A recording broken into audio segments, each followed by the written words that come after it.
Day 21, and today I wanted to talk about the fact that the feeling of safety comes from within, and I always talk about it, and always say that love, safety, trust, security, it's an internal experience, and yet I know also that it's quite difficult to explain it unless you actually experience it. So, for example, when we're in relationships, we think that it's the other person that behaves in a way that prevents us from speaking vulnerably, for example. However, what many of us don't understand is that everything that we think about other people, it comes from our own projections. So, for example, if there is something about some kind of activity of ours that we judge in ourselves, we will project the same judgment, or rather, we will project that the other person or other people will judge us for that as well, because our understanding of reality, our conscious awareness is now shaped by these assumptions. So if there is something in ourselves that we judge, that means that's part of our outlook on life, and we will expect that other people will judge us as well. But the thing is that all this process is happening unconsciously. We don't realize that there is like an inner voice that is doing all this, right? So because we're unaware of that, we think that the voice, the judging voice, that it's something that'll come from outside. But in fact, that's not necessarily the case.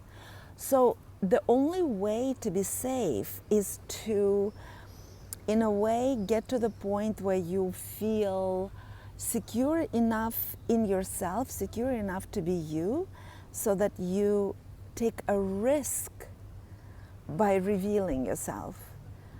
And that's the only way we can be safe. And that's how you'll know whether the other person can, be there for you without judgment or not. Because until you actually step into that, the embodiment of that person who is safe to be themselves and doesn't mind revealing aspects of themselves, you'll never know how you'll be received. If you don't have the actual experience of it, it'll just remain on the level of mental projection. So, for example, you can come to me and I can tell you, oh, you're safe with me, don't you worry, you can tell me anything, you're safe. If you have an experience in your life where there is a person who I resonate with for you, maybe like some kind of an authority in the past, or a sibling, or a mother, or I don't know, some other, female figure, if they didn't feel safe, you're not going to feel safe with me. It's yours. Do you know what I mean? It's not so much mine. It could be mine in that you get a bad vibe from me or something, and then you'll just feel, you won't be if I'm not authentic, if I'm not in alignment, you may get an odd vibe from me, and then you'd be like, no, I'm not telling this person anything. But ultimately, what kind of to bring it to me, to bring it in, the way it felt in my experience, is when I thought that I cannot be safe to speak of a particular subject, for example, with my husband, let's say with my husband, it wasn't because of a fact. It wasn't because of a fact, because I never spoke about this particular, subject with him. So whatever I thought about the impossibility of sharing this information with him was my projection. Something from my past where, my parents kept secrets, and I thought that, it's better, it's safer to keep secrets rather than to talk about something that will be difficult to receive. But it was all happening within me, right? It was all based on my experience, my past, and the baggage that I brought into this relationship. When I started feeling safe enough to be who I am and to speak about anything, and I started being daring about it, I started to dare to take certain risk, knowing that I am always safe within me, then I was able to experiment with different subjects. And then, some subjects, it ended up being safer, in quotes, to talk about, safer to the extent that, for example, my husband didn't react as violently as I was afraid, and then it felt like it was easy. Because actually, what are we talking about when we talk about being safe in a relationship? We want it to be easy. We just want to avoid difficult conversations. We want to avoid conflict, right? So we want it to be easy. We don't want our partner to have a difficult reaction, basically. That's because what happens if they have a difficult reaction? Their nervous system is activated, right? Something is happening in their body, but because of our childhood experience, we start taking it on ourselves. When we get to the point where we feel safe to be who we are and we feel sovereign, which means my body is separate from your body, your nervous system is activated, but that's yours. How can I regulate my nervous system so I don't get engulfed in your nervous system event? When we're able to regulate our nervous system regardless of what other people are experiencing, including our children who are going through a temper tantrum, right? Why do we have it? Why do we feel that it's so difficult when our children have temper tantrums? Because of how it activates our nervous system, how difficult it is for us to tolerate this screaming and, thrashing about. When we get used to the fact that my body, my physical body, is sovereign and separate from your physical body, we can arguably say spiritually that we're all one and all that stuff. But in physical reality, my body is separate from yours. And it's sovereign. It's not yours. Yours is yours and mine is mine. And whatever event is happening emotionally in your body is not mine. So I don't have to jump into that, overwhelm with you. So that is one of the reasons why we avoid conflicts, is because we don't have that awareness and we don't have that power. But when we learn to regulate our bodies, when we learn that our bodies are different from other people's bodies and sovereign and separate, then it becomes easier to have these difficult conversations.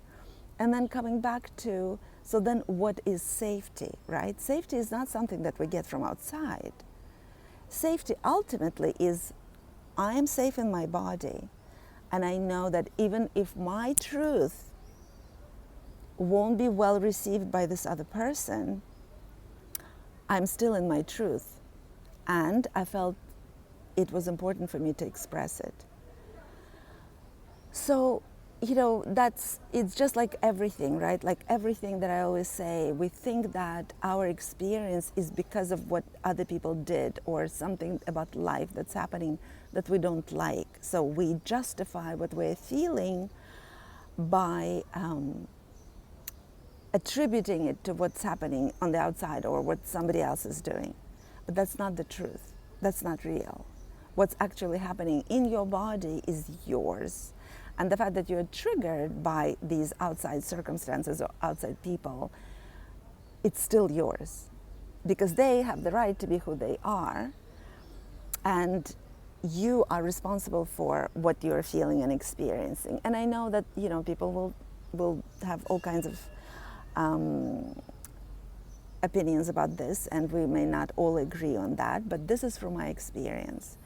And so the safety that we all seek in relationships has very little to do with the person with whom you are actually interacting. Obviously, if you're in a relationship where you say something, when you say something that the other person doesn't like, they start abusing you, well then, yeah, that's not a safe relationship, obviously, right? Like no matter how secure you are in yourself, you want to get out of that situation. But otherwise, safety as love and trust and everything else comes from your own inner experience. And so much of what we expect to be judged on by other people actually has more to do with our own judgment of these qualities within ourselves than anyone else. Because if you don't judge yourself, you won't even have that projection. When you judge yourself for something that is, yours, you project it on others. So we project on the outside what we carry within. What, imagine that you're a vessel, right? And like everybody else is a vessel as well. When we collide, when we're interacting, what we spill out on other people is what's contained within. And the same way, right, if somebody spills something on us, that's theirs as well. So just wanted to share this today. I've been really thinking a lot about safety, well, for years now. And that's why I've created my program, Safe to Be Me. But I just feel like it's often, even I sometimes forget when I'm in relationships with other people, and I really have to always remind myself that safety is within. And whatever I am anticipating as rejection or reaction from other people, it's actually my own projection, because we don't know how other people will respond. And I've noticed that when I dare to express myself, regardless of what of reaction that I project on other people, sometimes they surprise me. Sometimes their reaction is very different from what I would have, anticipated, and that's wonderful. And that's how we can break out of our karmic patterns or dysfunctional patterns that we've brought into our current relationship from the past, when we allow whatever needs to happen, whatever reaction this person will have to us, when we allow it to be what it has to be, rather than censor ourselves in fear of getting a particular reaction, which all we're doing is we're just projecting our own, right? So when you keep your own projections to yourself and allow whatever needs to happen, you're allowing something that is of the present moment to take place. And this is how we tend to disrupt our patterns. We give a chance for something new to happen, something that we didn't predict, something that we allowed to happen regardless of our own fears about it. All right, everyone, see you tomorrow.